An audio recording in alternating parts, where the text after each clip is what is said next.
Yo gamers, this is Legendarma TV. This video will cover gold making in Vindictus in 2024. Now, if you're familiar with my channel, previously I made 6 whooping episodes of gold farming methods, but it has been a while and most of them became obsolete.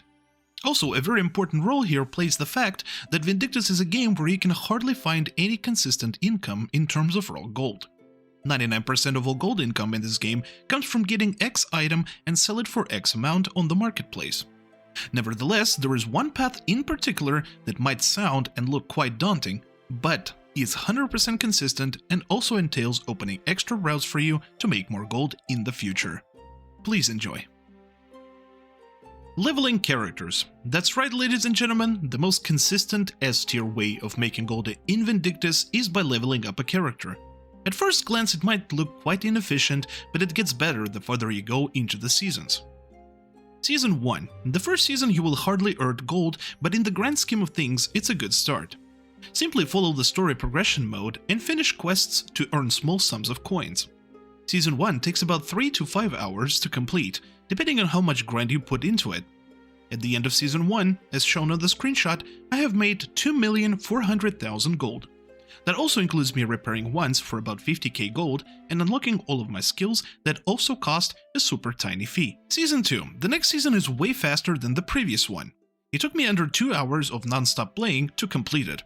The drill is the same, follow the story. At the end of Season 2, I have made 3,500,000 gold, which puts us at a total of 5,700,000 gold. Once again, I repaired once for 50k gold and sold all of the previous gear and garbage items to the vendor. Season 3. The last season we will go through might pose a challenge as the bosses here become more of a threat the deeper you go into the season. However, during leveling in Season 3, you will accumulate a ton of seals of bravery and godly materials that will be able to turn into new era materials later on.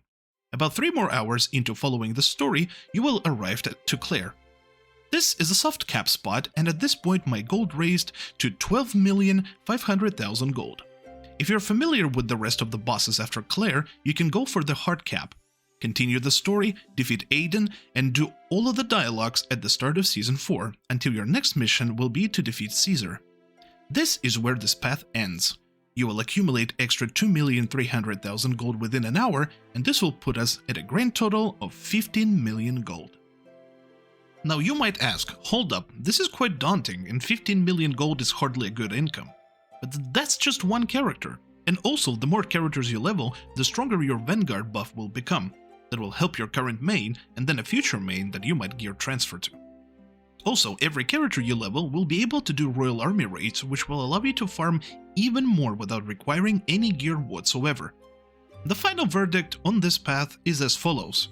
While leveling a character in Vindictus, not only you get to experience different characters, you earn consistent raw gold, unlock future farming routes through RAR, and also bolster your roster buff stats.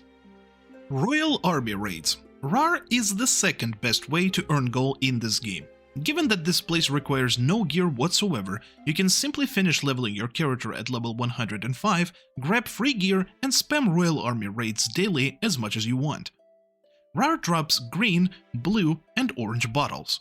Green bottle has seals of bravery, blue bottle drops godly or new era materials at random, and orange bottles drop mysterious shards, which are the materials for endgame vertical progression and are always in demand. Consistently, you will acquire only blue bottles that will accumulate your materials pile that you can inject into marketplace and slowly but surely make cash. As for orange bottles, these drop way more rare, but net you a very nice boost of gold once sold on the auction.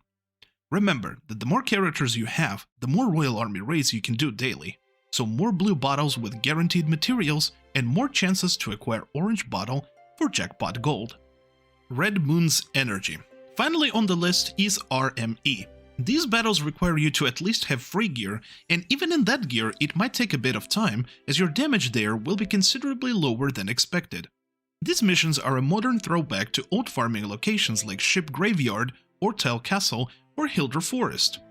Here you will drop tons of new era materials, and also will have a chance to drop a 10% damage Waking Stone and Superior Enhancement Elixir. And while the latter two items will be acquired quite rarely, the ton of new era materials is what Red Moon's Energy is good for. New era materials will always be in demand simply because they're a part of gear progression in terms of synthesizing gear and enhancing accessories. At the end of the day, these three methods are the most reliable ways of making gold in Vindictus, and while RAR and RME rely more on RNG but still have consistent value in form of materials, leveling offers a 100% proof raw gold income. Choose whichever you like, or if you're hungry for grind and gold, do them all.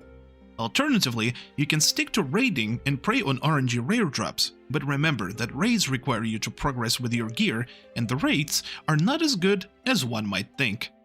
And that's it for today, covering gold farming in Vindictus in 2024. Wishing you the best of luck and hope your gold piles will increase exponentially.